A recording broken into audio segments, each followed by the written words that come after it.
are now watching Color Me Crypto, Digital Cash Decoded. Like, share, comment, subscribe. And if you enjoy the video, visit us on Patreon for exclusive content. What up, what up, what up? Color Me Crypto, Tales from the Dark Web.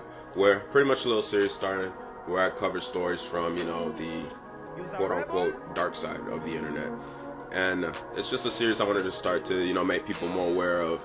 If you're getting into cryptocurrency solely for the purpose of you think your transactions are hidden and no one's going to be able to find out what you're doing, things like that, it's just to, remind you that that's not the case and you can be tracked and you will be tracked if you're out here, doing wrong. So anyway, on the screen, got Hasan Howard, and he's well, first and foremost, no disrespect to his family or anything. I'm only going to be covering like the facts of the story, how it's happened, and that's that. He's a brother from Ohio, and him and some of his boys basically were committing fraud, or at least that's the complaint against them, is they were committing fraud and they were using stolen credit card credentials to buy jewelry and cars, things like that, very flashy stuff. And I'm pretty much going to show you the complaint, show you the document, go to his social media, and that'll be that. I tried to get on his Instagram, however, it's private. I don't know if it was private before or after. This story came out on the first site I read it on the 8th, so it's about a week old. And on another site that I read it on, the story came out on the 9th. So only been out for about 6 to 8 days. Still a relatively new story, fresh story. But anyway, we're just gonna get right into it, cover his social media, show you guys the complaint, who filed it, yada yada yada, what the charges are, and call it a day. And on the Patreon, I will go into like some things that I think he could have done better if he wanted to get away with this. I'm not gonna get into that on like YouTube or anything like that, because I do not, condone, crime or criminal activity, anything like that. It's more for just like a security, cybersecurity standpoint on why I would, even give suggestions on things like, breaking traceability, things like that. But anywho, let's get right into it. So, hashtag Freedom Boys at Big Hasan. That's B-I-G-G Hasan. I'm on his Twitter. And this is actually the first picture that shows up on the articles you read about him. And basically what he did was, him and his partners, they would maybe, call, say, a jewelry store. And I'm gonna read from the thing as well, but they'd call a jewelry store and they'd, provide the stolen information over the phone, and then they'd, put down the down payment, because you have to make like a down payment or whatever. And when you make that down payment, they'll have the card information on file at the jewelry store. So then what they'll do is, after they, place that order on the phone, they'll then, I guess, pull some money out, or however they get the rest of the money. They'll go in the store and then they'll pay the full amount.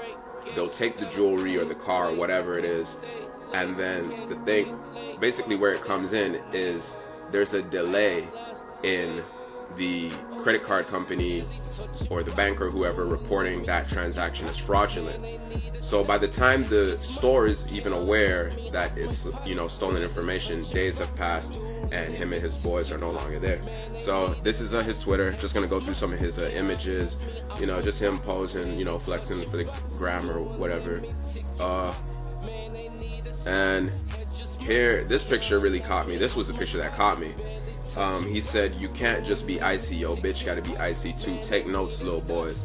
Which is crazy that he's saying this, because we can assume after, the news of this, that, he pretty much stole this money, the money for this stuff. And it's easy to spend big money when it's someone else's money. It's not difficult to spend someone else's money, but no hate on him at all. Like, he was able to get away with it for some time. Obviously, he was able to buy cars, Rolexes, things like that. But I mean, just don't be loud with it is all I can say, really. That's all I can really say. And here, I just did a little search for his name. Here we got Malcolm Stanley Vambe. Joker Stash, hashtag Joker Stash. That's the website where he was purchasing the credit card information from. Joker Stash. Joker Stash was selling real dumps. Brother Big Hasan had $261,000 worth of dumps, and he spent them on cars, jewelry, and loud luxuries. 6 years in jail in Ohio. He gonna learn how to get away with it better. Joker stash is gone 2021 before I could use it. And he has the prayer signs up. Fendi Damier replying at Big Hasan. This is around March 11th. I guess this is maybe one of his boys or something.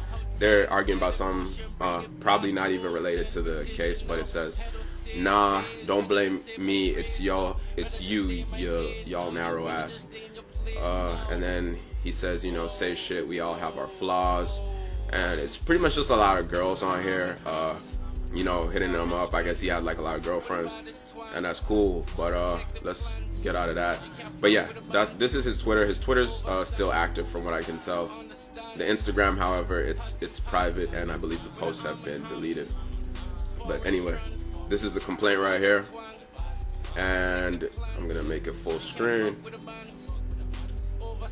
So, United States District Court for the Northern District of Ohio, USA versus Hasan Howard Jr. I, the complainant in this case, state the following is true to the best of my knowledge and belief. On or about the dates of September 11th, 2020 to May 19th, 2021 in the county of Cuyahoga in the Northern District of Ohio Eastern Division, the defendant violated, or defendants violated, because it's not just him. It's not just him. The U.S. Code 18 U.S. Code. I think that's what the C stands for. U.S. Code 1029 Alpha 2, 1029 Alpha 3, 1029 Alpha 4, and 1028 Big Alpha 1. Access device fraud and aggravated identity theft. The criminal complaint is based on these facts. See attached affidavit and continued blah blah blah. So this is just some background information about the FBI agent who, you know, filed this. So here's the probable cause. On or about December 18, 2020, Lower Marion Township Police Department, located in Lower Marion, Pennsylvania, opened an investigation into Robert Nathaniel Thomas and Rashawn Cook for fraudulent transactions at jewelry stores using stolen information on fraudulent credit cards or phone orders. The suspects placed orders over the phone using the stolen information, then proceeded to pick the ordered up. That's a typo. Then proceeded to pick the order up at the stores. If the transactions are approved, the suspects leave with expensive jewelry items, and the store is not notified that the transaction is fraudulent until days later. That's what I was talking about earlier. And, you know, it's just saying, on or about December 22nd, 2020, Westlake Police Department opened an investigation into Hasan Howard, Tivion Guthrie, Courtney Parrish, Jalen Lattimore, and later added Rashawn Cook and Robert Nathaniel Thomas for the same modus operandi and the fact that they share stolen identity information to make fraudulent purchases. So it was kind of like a little operation they had going on. I don't know if maybe it was to, like, you know, make it harder for law enforcement to follow by maybe having them make purchases in different places, but basically, and Lattimore from surveillance footage. They entered Kleinhand's Jewelers, Westlake, Ohio, and purchased a Rolex valued at $19,000 using the credit card information ending in 8593 three times. So they spent $4,000, $5,000, $5,000 again, and then $5,000, $5,062 in cash. So they pulled some money off the card. And one of the driver's licenses provided to the store employees was Jalen Lattimore. So basically, they got the Jalen guy's license plate number and then tracked it back to him. And a black Lexus that the suspects arrived in was registered to Guthrie and Sons Landscaping, a business registered to Tivion Guthrie. So he doing this in company vehicles and stuff like that. But that's basically the whole gist of why they, you know, got caught up. They were using cars registered under their real names, and they were, you know, and connected to businesses and stuff. So I'll pretty much just get into the highlights. On or about January 6, 2021, a fraudulent transaction was reported at Shabon Jewelers, Pro Road, Ohio, belonging to victim JM, a real name known to Afian, for a total loss of $14,500. The fraudulent transaction took place on or about December 19, 2020, in which the store received a call from Guthrie, who stated that he would come to the store on the same day to make a purchase of a Rolex Yachtmaster watch. When Guthrie arrived, he presented his driver's license and provided a credit card for the layaway amount of $7,000. He left the store later, came back with Howard, that's Big Hasan, and video surveillance shows Guthrie and Howard entering the store. When Guthrie and Howard returned to the store, they paid the full amount and received the watch. Surveillance video captured a Lexus G350 driven by Guthrie, which was registered to Parrish. Parrish is the female, Courtney, I believe. And on January 1st, 2021, Strongville Police Department patrolman John Murphy spoke to Guthrie on a phone call. The call was recorded. During the conversation, Guthrie admitted that he was the one who drove to Howard in Parrish's car to the jewelry store. Guthrie identified the other male as his cousin, Hasan Howard. Guthrie stated that Howard provided him with the credit cards and billing address of the victim.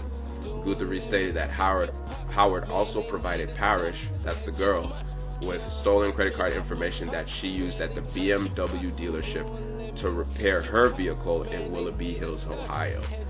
And then on May 20th, 2021, police arrested Howard and Lattimore after they had purchased more than $20,000 worth of jewelry from jewelers in Aurora, Ohio. Police found an embossing machine and 3 Rolex watches in Howard's possession. For those of you who don't know, an embossing machine is pretty much like I mean, you could Google a picture, but it's a device that you use to like punch numbers and letters onto credit cards. So they'll take a blank card, and then they'll scan the stolen information onto the card, and then they'll use the embosser to make the blank card look more realistic, make it look more authentic, so that it doesn't raise flags when they use it inside of a store. So Howard and his co-conspirators used stolen credit card information to purchase merchandise at 30 stores, causing $261,319.28 in damages. And yeah, that's pretty much it. Very unfortunate that him and his people got caught. Basically, long story short, Guthrie got contacted by police and he snitched. He snitched on his cousin, who's Hasan Howard here on the screen. And it's just unfortunate. They could have, just worked regular jobs and been free, but it's that life of luxury thing. That's what like suckers a lot of people in entertainment industry, things like that. And I only put this on the Color Me Crypto page because cryptocurrency was involved in this, I'm sure. I've never been on Joker Stash. It's already been shut down. Joker Stash has been shut down as of 2021, but the police did find out that he had an account on this website, and he was basically giving out the stolen information to his friends and family, is what it seems. So very, very unfortunate story. Best of luck to him. He's facing more than 6 years behind bars for this, but yeah, that's that. And hit up the Patreon. I'll kind of go like, I'm not gonna cover the story again, but I will cover some things maybe he could have did a little different, and just like, I don't want to go too far back. Yeah, just little tips and tricks from a security standpoint. Do not do this, you will be caught. Much love, peace. Episode 1, Tales from the Dark Web, out.